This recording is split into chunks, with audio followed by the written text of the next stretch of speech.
Seja uma construção do zero ou uma reforma, existem muitas etapas numa obra, não é verdade? Tem tanta coisa que a gente fica até meio perdido. O que vem primeiro, o que vem depois? Piso, é forro, marcenaria, isso é aquilo. E você tá perguntando isso pra mim, rapaz? Eu quero saber. Então você tá no vídeo certo, jovem gafanhoto, porque hoje eu vou te mostrar aqui, ó, 7 etapas, 7 sequências de obra, que são as maiores dificuldades que vocês têm pra ajudar aí na sua construção. E o item número 6 que eu separei aqui pra vocês é o que eu recebo literalmente e respondo todos os dias. Então bora lá, que eu tenho certeza que esse vídeo vai te ajudar.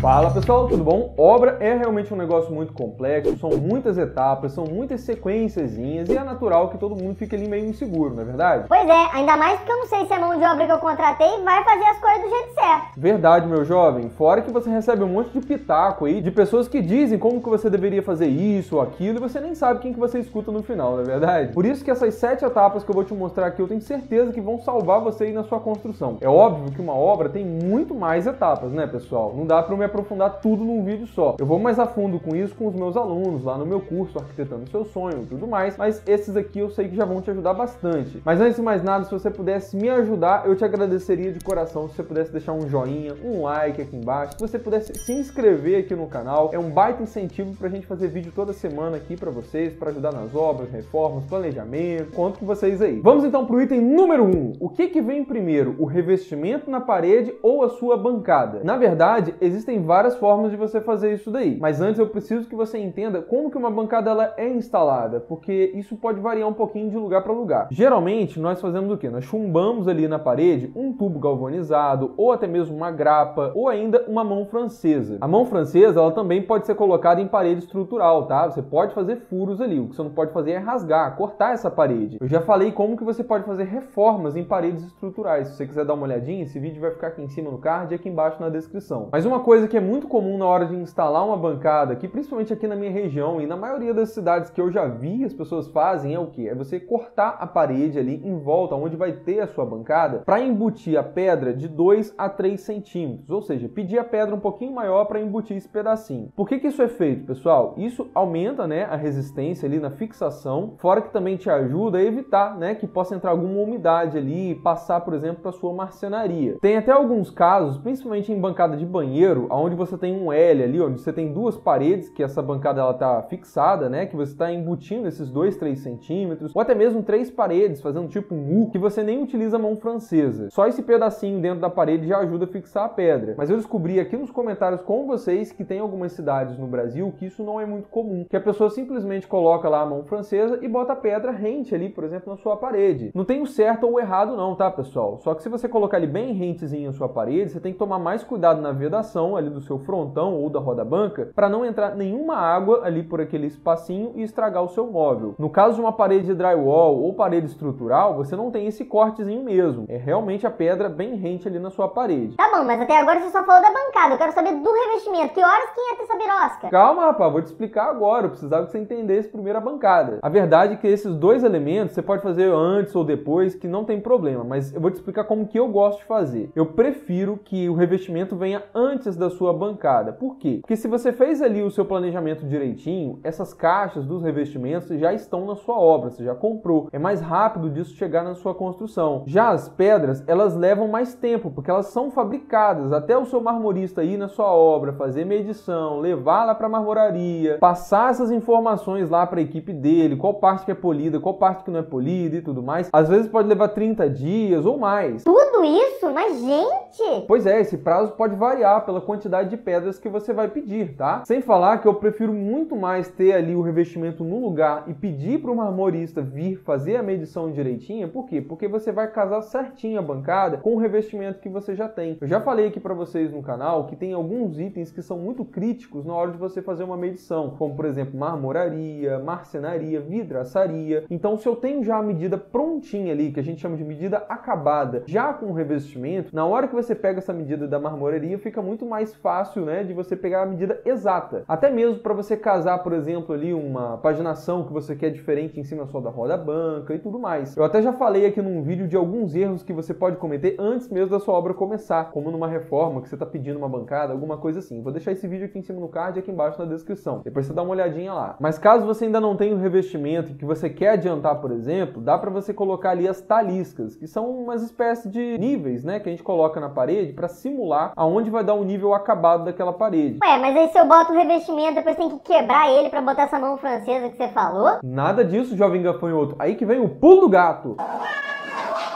Você pode simplesmente não colar os revestimentos naquela fiada, que aí depois você pode chumbar ali, por exemplo, aquele tubo, ou colocar aquela grapa, mão francesa, ou o próprio cortezinho para embutir aqueles 3 centímetros que eu falei. E depois que a bancada for instalada, aí sim você só cola aquela fiadazinha. Isso faz você ganhar muito mais tempo na sua obra. Tá, e se o revestimento da minha roda-banca é diferente do revestimento do resto da parede? Faz como então? A estratégia, jovem gafanhoto, é exatamente a mesma. Inclusive, eu até prefiro da mesma forma, né? Começar o revestimento antes da bancada para isso, para você não ter risco nenhum da sua paginação fugir um cadinho ali da sua bancada, sabe? Ficar aquele filetinho para fora ou para dentro. Isso pode ficar meio esquisito depois que tiver tudo acabado. Até mesmo para você se basear na sua marcenaria, se tiver algum móvel aéreo ali, alguma coisa assim. Mas a gente já vai falar da marcenaria daqui a pouco. E se você já tem um revestimento e quer colar um outro por cima, também é possível. Você vai utilizar argamassa piso sobre piso. Muitas vezes você vai ter que dar uma picotadazinha ali no revestimento existente, dar uma lixada para ter mais aderência, tá? Pode colar esse revestimento em cima do outro, mesmo que você já tenha a marcenaria instalada. É só tomar cuidado, né, para a cola não pegar ali na madeira e você acabar estragando ela. Cuidado também na hora que você for colar um revestimento em cima do outro, para que esse revestimento novo, com a espessura, não vai acabar engolindo ali o frontão que você tem logo embaixo, senão pode dar um aspecto meio ruim. Tem um vídeo aqui no canal que eu falo um pouquinho mais sobre roda-banca e alguns materiais que você pode colar. Se você quiser dar uma olhadinha, também tá aqui no card e aqui na descrição. E item número 2, o sócolo ou roda-base, ele vem antes ou vem depois do contrapiso? Essa aqui é uma dúvida muito comum também que eu recebo aqui no canal. Para quem não sabe, o que é esse sócolo ou essa roda-base? Ele é uma base de alvenaria onde nós geralmente fixamos os nossos móveis ali em cima. Ele pode ser feito, por exemplo, numa cozinha, numa área gourmet, numa lavanderia. Tem quem faça também em banheiro, ou então, no caso do banheiro, é comum você deixar esse móvel um pouquinho mais suspenso e não ter nada ali embaixo. Aí é muito da sua preferência, tá? Geralmente essa base é feita como? Você coloca blocos ali de alvenaria e por dentro você faz ali uma cimentação, ou você coloca até próprio entulho de obra ali dentro, né? Faz ali uma cimentação por cima para regularizar. Se o seu móvel, por exemplo, não tem fundo, você pode colar ali um piso, um revestimento bem baratinho, tá? Só para proteger. Ou se você vai ter fundo no seu móvel, você pode só regularizar, impermeabilizar esse fundo e colocar o seu móvel ali sem problema nenhum. Inclusive, eu já até falei aqui num vídeo que tem itens meio inúteis na decoração, né? Eu expliquei que essa parte de cima ali do sócolo, você não precisa, né, revestir com um revestimento muito caro, ou até mesmo nem revestir, como eu acabei de te falar. Se você quiser dar uma olhadinha nesses itens inúteis de decoração, eu também vou deixar aqui na descrição para você ver depois. Mas vamos lá, em que momento que esse negócio é feito, pessoal? Ele pode ser feito antes do contrapiso, que não tem problema nenhum, que inclusive eu prefiro, né, por conta da sujeira toda que ele acaba fazendo. Você pode fazer também depois do contrapiso já pronto, que até facilita um pouco ali para o seu pedreiro, para sua equipe de obras na questão de nivelamento, porque ele não tem que contar com a espessura de contrapiso, aquela coisa toda. E tem pessoas que até mesmo instalam esse sócolo após o piso estar colado. Uai, mas aí não vai estragar o piso todo, não? Então, vai ter que ter mais cuidado, vai ter que proteger o piso para não ter nenhum tipo de dano. Nem entrar, por exemplo, cimento entre os rejuntes ali na hora de você rejuntar, que vai ficar muito mais difícil de fazer isso. Se você for fazer o sócolo com o piso já instalado, o que eu te recomendaria é primeiro ter esse cuidado, né, na hora da limpeza e tudo mais, e também não precisar colocar o piso, pessoal, aonde vai ter sócolo, porque querendo ou não vai ser um desperdício de material ali. A menos que você não vai ter sócolo e vai ter só os pezinhos ali do móvel, que você consegue ver o que tem lá por baixo. Aí sim você tem que revestir tudo. Mas, como eu falei para vocês, eu prefiro instalar antes do contrapiso mesmo, porque como tem muita sujeira, vai colocar cimentação, vai fazer essa coisa toda, eu acho melhor fazer nessa etapa de obra. Mas fica a critério aí do seu gestor e da equipe que você contratou, tá bom? Item número 3, em que momento entra o batente ali da sua porta? É antes ou é depois do seu contrapiso? O batente, pessoal, para quem não sabe, é aquela estruturazinha, né, responsável pra gente deixar a porta mais fixa. É muito comum você fixar esses batentes na época de alvenaria, onde a sua sua parede está ali toda crua mesmo. Aí depois vem chapisco, vem reboco, aquela coisa toda. E caso você tenha ali, por exemplo, revestimentos e tal, caso você não tenha nem reboco para poder colar o revestimento, você deixa aquelas taliscas que eu falei para vocês, para você saber o nível que o reboco vai ter no final. Existe o risco de você fazer dessa forma e na hora que for fazer o chapisco ou o reboco, você acabar sujando esse batente, ou marco também, tá? Tem pessoas que conhecem por esse nome. E depois você tem que ficar fazendo essa limpeza, ou então o carrinho, né, na hora de passar ali de um lado pro outro, acabar batendo, arrancando uma lasquinha. Ué, mas então é só fazer o reboco e depois instalar essa birosquinha que você falou aí. Então, pode ser feito assim também, jovem gafanhoto, sem problema nenhum. Só que aí o seu reboco tem que estar muito, muito nivelado, tudo no prumo, tudo muito bonitinho, para você não ter dificuldade de instalar essa porta depois, tá? E todas essas portas, pessoal, precisam ser feitas antes do seu contrapiso. Já considerando ali uma alturazinha, né, descontando os níveis, se tem desnível, por exemplo, dentro de banheiro, fora do banheiro, para depois você fazer essa parte de contrapiso, se vai ter soleira e tudo mais. Mas também existe a possibilidade, tem algumas empresas também que entregam, por exemplo, as suas portas lá no finalzinho da sua obra, até mesmo com a parede já pintada, que aí tem uma fixação com espuma expansiva e tudo mais, é um processo bem mais rápido, limpo. Então, se fizer sentido dentro do seu orçamento, dentro do seu custo, é uma coisa muito legal aí para você pensar, tá? Porque vale a pena. Quarto item aqui, quarta sequência que vocês têm muita dúvida, é o que vem primeiro, é o revestimento ou é o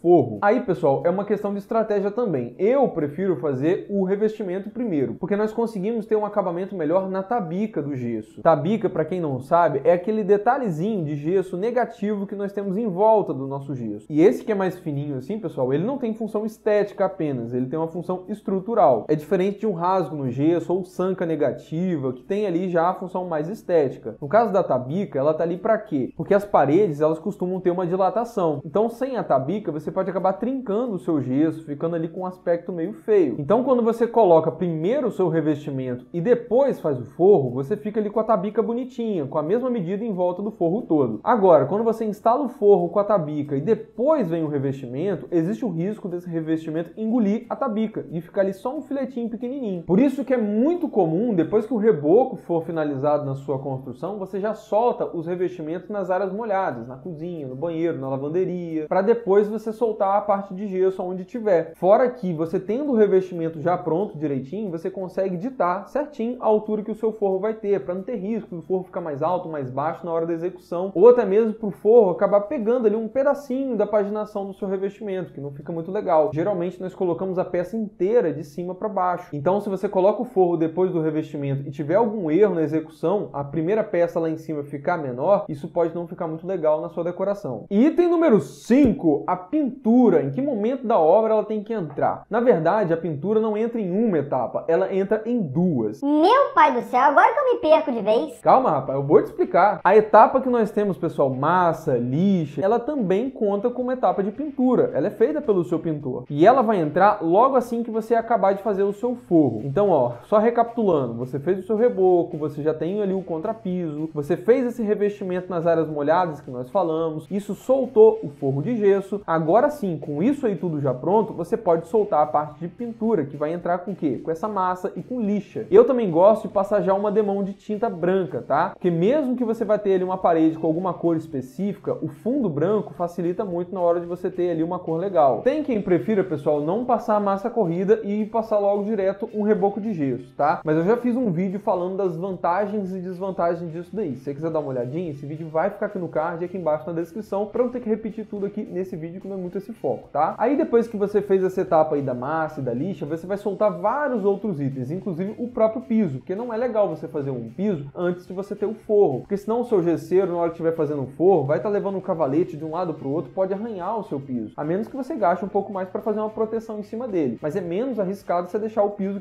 para depois do forro. Então, feita essa parte toda de massa e de lixa, você vai soltar piso, rodapé, várias outras coisas, até mesmo marcenaria dá para fazer. E aí a pintura, ela volta mais pro final lá da sua obra, é onde você vai fazer a segunda, terceira demão, ou até mais se for preciso, dependendo ali do acabamento que a sua parede vai ter. Dá para fazer fazer, por exemplo, nesse período aí uma textura de cimento queimada. Aí também é uma questão de estratégia, tá, pessoal? Tem quem prefira instalar a marcenaria para depois soltar essas outras demãos de pintura. Já tem outras pessoas que preferem fazer as pinturas, instalar a marcenaria, depois chamar o pintor pela terceira vez na obra, alguma coisa assim, para dar retoques. Aí vai muito da estratégia do seu gestor. E item número 6, o que vem primeiro, a bancada ou a marcenaria? Nossa, essa aqui é a pergunta que eu recebo todo dia e todo dia eu respondo. Agora, quando alguém me perguntar, eu vou mandar o link desse vídeo aqui para a pessoa assistir. Vamos lá, como eu falei para vocês, eu prefiro ter o revestimento da parede já pronta para você ter a medida certinha da bancada para você pedir. A marcenaria seria a mesma coisa. Eu prefiro ter a bancada no lugar, a pedra ali com a medida direitinha, para depois chamar o seu marceneiro para pegar essa medida. Porque assim, a marcenaria, ela precisa se encaixar ali direitinho. Pra você ter ideia, na parte da frente da sua bancada, a marcenaria não pode estar casando ali com a parte da frente da sua pedra. Ela fica 2 centímetros para dentro. E como é uma etapa com uma medida um pouquinho mais complexa, que tem que ser milimétrico, eu sempre prefiro instalar a bancada primeiro para depois pedir a marcenaria. Só que existem algumas cidades aqui no Brasil, tá, que você tem uma cultura construtiva um pouquinho diferente, onde as pessoas primeiro colocam a marcenaria para depois botar a bancada apoiada em cima dela. Isso não está errado, tá bom? Existem essas duas possibilidades. Eu prefiro a bancada primeiro por esses motivos que eu acabei de falar. E também tenho aí as minhas ressalvas de você colocar a marcenaria e a bancada depois, pelo seguinte, você tem o peso de uma pedra em cima de um móvel. Não quer dizer que isso vai acontecer com você, mas existe sim o risco desse peso e de alguma forma danificando essa marcenaria com o tempo. Então, por esses e outros motivos, eu prefiro bancada primeiro e marcenaria depois. Mas sempre respeite aí o seu profissional e a pessoa que você contratou e o que ela estiver falando para você, tá bom? 7º item de sequência de obra aqui que eu recebo muita dúvida de vocês é o que vem primeiro? É o peitoril da janela ou é a própria janela? Bem, aqui a resposta vai ser depende, porque vai depender do tipo de esquadria que você está utilizando. Se você estiver usando aquela janela de vidro temperado, sabe? Essa daí você pode primeiro instalar o seu peitoril de pedra para depois colocar a sua janela ali por cima, porque a fixação dela é mais simples e tudo mais. Agora, se você estiver usando aí uma janela daquela mais robusta, que você tem um caixilho, tipo janela de alumínio e com vidro, aí você vai precisar de uma coisa chamada contramarco. Ele é tipo um requadro metálico, pessoal, que é chumbado na sua parede na época da alvenaria, antes mesmo de reboco, ou seja, é parte da esquadria, mas que você já instalou bem lá atrás. E ela fica instalada com uma certa distânciazinha da alvenaria mesmo, porque depois você vai fazer regularização ali, por exemplo, com reboco, aquela coisa toda, e tem o espaço direitinho para você instalar o quê? O seu peitoril. Então, nesse caso aqui, esse contramarco é uma parte da sua esquadria, né, que vai ser feita antes do seu peitoril. Então, nesse caso aí, você tem contramarco, depois você tem peitoril, para depois vir e encaixa ali a sua janela. E esse peitoril, pessoal, ele pode ser de várias formas, tá? Ele pode ser ali todo retinho, embaixo ali da sua janela. No caso desse contramarco aí, você pode ter 2 peças, uma do lado de dentro e uma do lado de fora, ou até mesmo você ter tipo uma escadinha, uma peça do lado de dentro mais alta, tá? Para você colocar o contramarco ali no meio e uma outrazinha do lado de fora. Eu já fiz um vídeo falando sobre peitoril, materiais que você pode usar, pingadeira, inclinação, como não ter risco de entrar água ali pela sua janela. Eu vou deixar esse vídeo também aqui na descrição se você quiser ver depois, tá bom? E caso você queira saber um pouquinho mais sobre outras sequências de obra, como economizar na obra, como se planejar melhor para construir, reformar, retomar uma obra do zero, eu tenho um curso que eu abro 2 vezes por ano e a próxima turma a gente vai abrir agora em abril. Primeiro a gente faz uma semana cheia de lives, cheia de conteúdo para vocês poderem ver e tudo mais, e quem tiver interesse pode se matricular no final. Essa semana com todas essas lives vai começar agora do dia 18 e vai até o dia 21, que é quando a gente abre a próxima turma do meu curso Arquitetando o Seu Sonho. Se você tiver interesse, tem um link que eu vou deixar aqui embaixo, tá? Para você se inscrever. É de graça, você pode participar tranquilo e no final, quem se interessar, quiser ser meu aluno, vai ser um prazer ter vocês lá com a gente. Mas agora eu quero saber a sua opinião. Você conhecia essas sequências de obra? Você tinha alguma dessas dúvidas? Coloque aqui nos comentários para eu saber. Ou qual é a outra sequência que você mais tem dúvida? Quem sabe eu não trago uma parte 2 aqui com mais sequências para vocês. Muito obrigado de coração você que assistiu o vídeo até o final. Não esquece, por favor, deixa aquele joinha, aquele like, ajuda muito aqui o nosso trabalho. E também se inscreve no canal se você não tiver inscrito ou inscrita ainda. Lembre-se sempre, valorize seu sonho, contrate um arquiteto. Grande abraço e até o próximo vídeo.